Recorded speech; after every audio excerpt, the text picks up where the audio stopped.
Kumusta at maligayang pagbabalik sa ating channel. Samahan nyo ulit ako sa another adventure na naman. Nakapag night dive tayo. Unang night dive natin sa 2025. Kaya sana samahan nyo ako at panoorin ang buong kaganapan sa episode na ito. Maraming salamat. Let's go!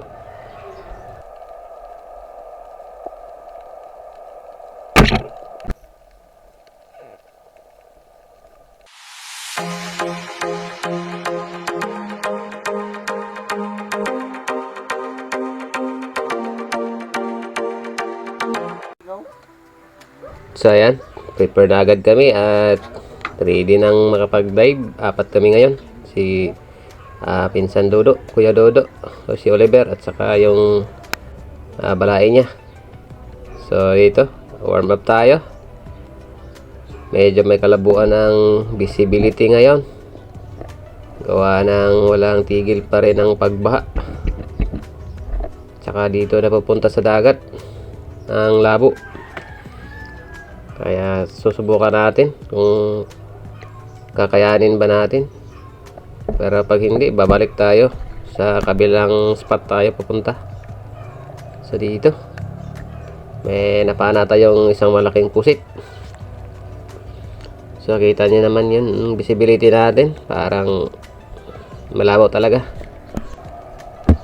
At least nakahuli tayo. At dito sa second dive natin, swerte, isang cuttlefish agad yung nagpakita sa atin. Buti na lang talaga dumapa ako at gumapang. Hindi ko siya makikita kung diretso lang yung paglangoy ko. Ayan, swerte natin. Unang biyaya, unang cuttlefish.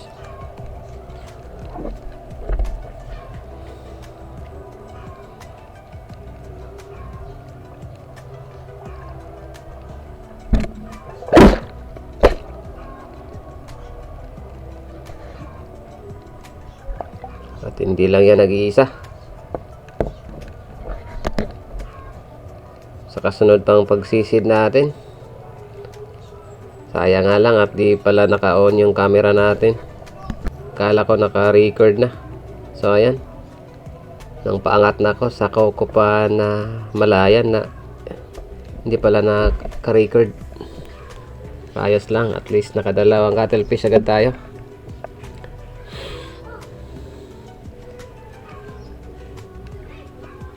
Sa dive namin ito mga idol, madalian lang at umahon agad kami dahil nasa lubong ko ang labo. Kaya bumalik agad ako at dumiretso ng umahon.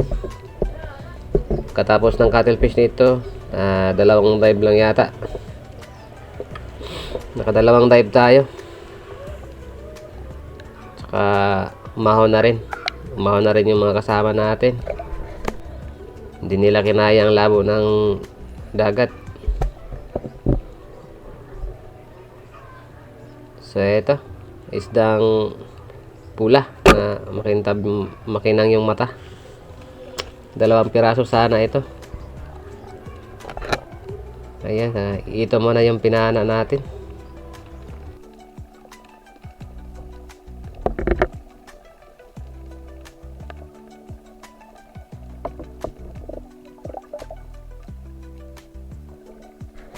At nang pagkatapos nating mag-reload,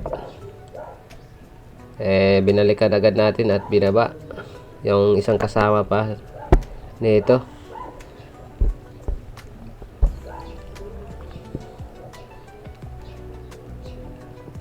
Kaso nang pagbaba natin, hindi ko na siya mahagilap. Dumiretso yata doon sa may malalim na parte. Sayang, mas malaki sana yon. Kaya umangat lang tayo. So dito mga idol, ang huling isda natin sa dive na ito. Sakto lang, nung paahon na sana tayo, may nakita pa tayo isang ipus-ipus. Ayan, dagdagan pa yung isda natin. Konti lang yung huli natin sa dive na ito.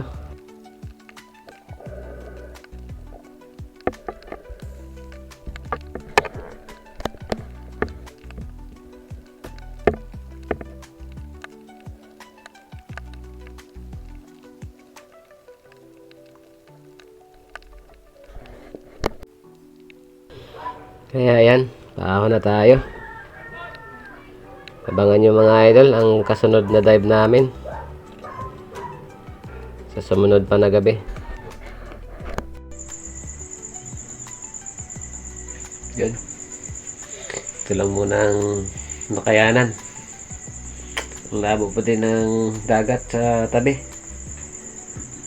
Kaya hindi kami nagtagal at umuwi na rin kami agad. Tsaka ang daming aberya. Una, bago kami sumisid, nasira yung flashlight ko. At pangalawa, mataka yung sinus ko. Hindi ako makas-focus sa pagsisid. Mabuti na lang at binayayaan tayo nito ng 2 piraso. Na mga idol, ito na yung 2 cuttlefish natin. Yung isda natin, 4 na piraso lang yata. Ang dami sana nito, kaso di ko makapatama. Tsaka ito, yung cuttlefish natin, ito 2. Mahigit 2 kilo yata ito. Tsaka ito, mga 2 kilo o kulang-kulang. So yan guys, maraming salamat. Hanggang sa muli po. God bless sa atin. Thank you. So ito na mga idol, ang next dive natin sa sumunod pa na gabi. Ayan, iba naman yung mga nakakasama natin. Si Rosel at saka si Brad Adilon. Ayun, 3 lang muna kami ngayon, 3. Favorite spot ito ni Brad Adilon. Ay nagkasundo naman kami kaya dito kami napunta. At saka malinaw dito. Ang problema nga lang dito kung may agos, kasi talagang napakalakas pag may agos. Kaya sana walang agos ngayon sa dive namin ito. At susirtihin tayo na may biyaya. Ayan, unang sisid natin papunta sa target spot, target na area. Malabo, medyo may kalabuan ng konti, pero ayos lang, mababa pa naman tayo. Baka pagdating natin doon sa may malalim na, wala nang labo, malinaw na yung dagat. So ito na nga, at malinaw dito sa may bandang malalim-lalim. Unang ispatan natin itong isang shell. Ano kayang tawag dito sa shell na ito? Ayan, ang ganda sa mata pag malinaw ang dagat. Ito, unang isda natin na napansin sa ilalim ng bato. Ayun, paborito nating kulay, parrotfish. Kita nyo naman yung visibility, napakalinaw. Magandang sinyalis ito. Sana nga lang hindi aagos sa next trap natin.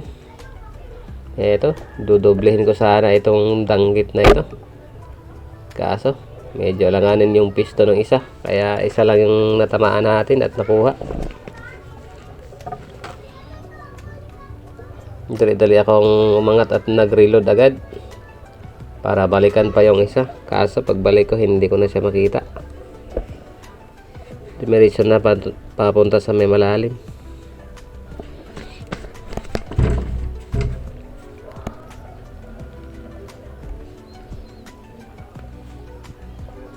Next dive, ito naman yung nakita natin,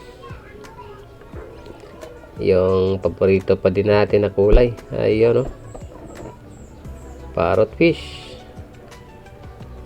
Maraming mga ganitong klaseng isda dito sa spot na ito, at saka yung mga hipos-hipos. Yun,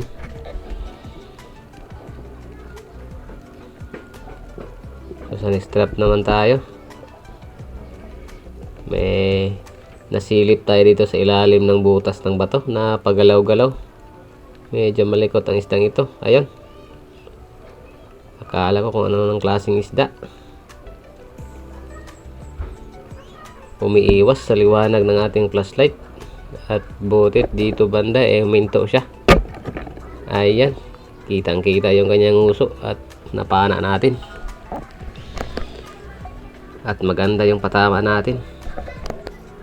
Iniwan ko muna, hindi ko pinilit na hilahin dahil kapos na ako sa hangin. Baka ma-disgrasya pa tayo. Ayan, saka ko na siya binalikan katapos kong maka-recover ng hangin. Ayan, isang ipos-ipos pala, malapad na ipos-ipos. Ayos.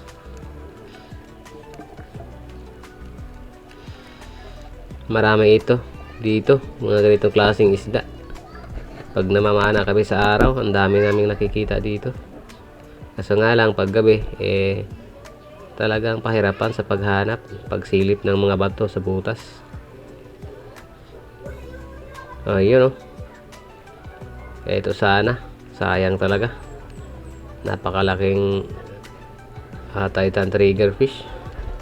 Nung unang kita ko sa kanya ang ganda pa ng kanyang pwisto, nakatingala pa siya. Nung pagbalik ko nag-iba na ng position. Ilang beses ko itong binalikan, baka may tagos na butas or mag-iiba ng kanyang position para mapana natin at may labas nang di tayo nahihirapan, pero ayaw talaga. Ayan, mas lalo pa siyang dumikit dun sa ilalim, sumiksik palalo, kaya no choice tayo, kaya hinayaan lang muna natin. Bala ko pa sana yung balikan dahil hindi naman tayo lumalayo ng langoy.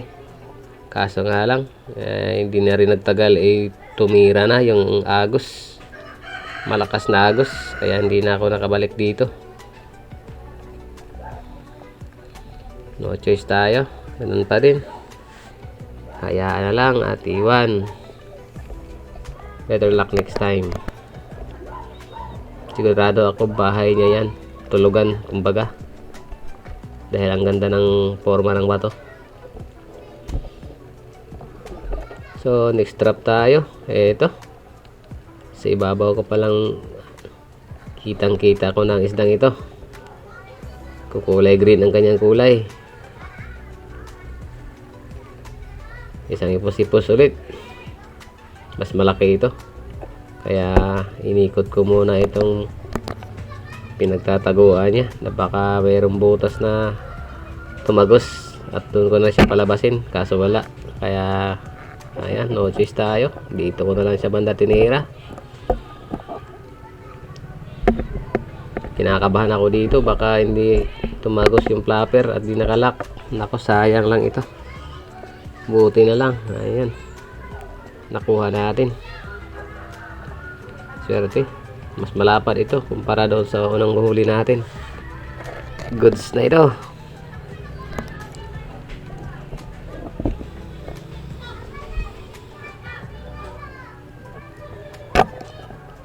Again, maraming salamat po sa inyong walang sawang pagsubaybay at suporta at panonood.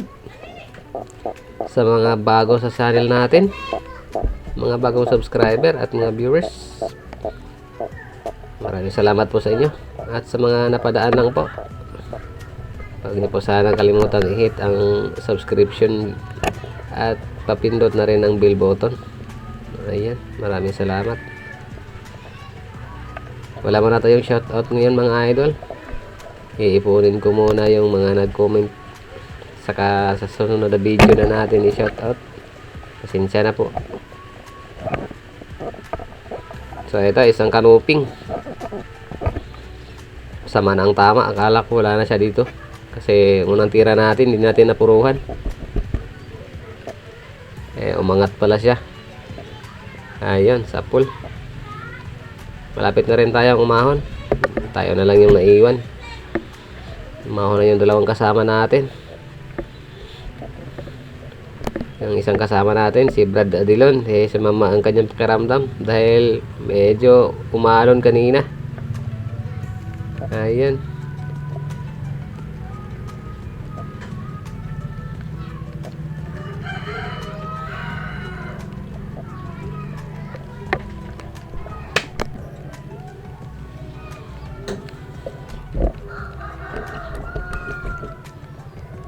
So dito habang patungo na tayo sa tabi at ahon na sana, may nadaanan pa tayo na isang pusit. Hindi ko na na-videohan. Tinira ko na muna. Sayang naman makawala. Ayan, good size na pusit. Paborito ko ito. Binigyan pa tayo ng isa. Solve na yung pangulam.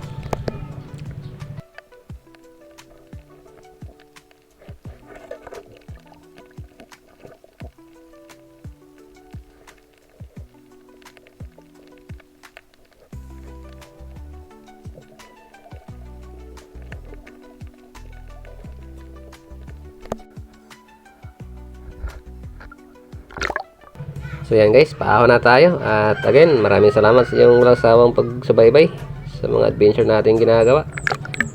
At sana sa susunod, andyan ulit kayo. Andyan pa rin kayo. So hanggang dito na lang muna tayo sa ngayon. Ito yung huli ni Brad Rosel. Ayun, dalawang malaking pugita. Ito naman yung huli natin. So yan, God bless sa atin. Maraming salamat.